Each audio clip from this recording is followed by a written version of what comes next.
I'm Madame Donut, and I own Donut Dynamite with my husband. We live and work here on Maui. We opened our store about 7 months ago in the town of Wailuku, and so far it's going quite well. It's been really amazing how people have come to find us. I can speak through donuts, like I express myself through donuts. I think donuts are very humble, and also they're the underdog of the pastry world. And I found it to be challenging, changing people's minds about donuts. Because when I tell people I wanted to make donuts, they're like, really? You're a CIA educated pastry chef, you want to make donuts for a living? And I say, yeah, because I'm gonna change the world through donut. When I decided to start a donut business, I thought, we'll make brioche.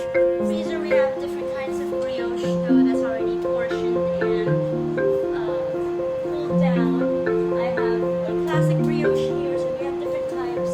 We have a ham brioche, which is for our cheesy hammy. So it already has ham in the dough itself. Brioche is pretty much in the same family as croissants, which was my first baking project. It's actually called the rich man's bread in the pastry world. It's an enriched dough. It has a lot more eggs and butter than any other dough out there.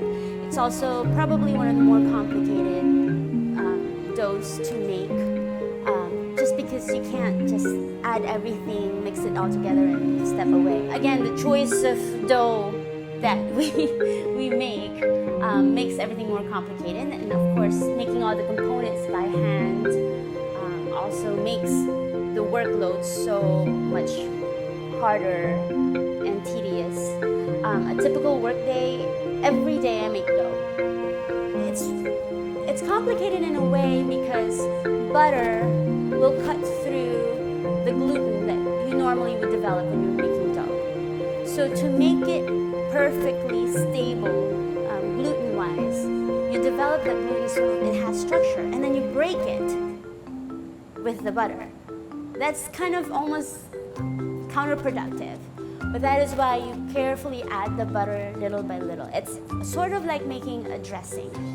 I think artisan is such a buzzword that it's trite to say it, but the way we make our donuts really come from thinking of it as art.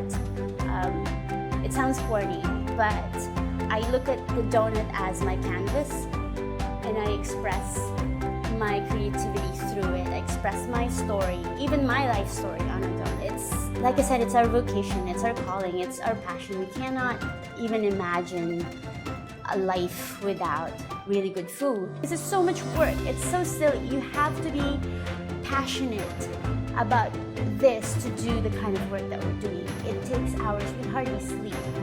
And then people ask me, how do you keep track of everything? It's like, I don't sleep because I actually love doing what I do.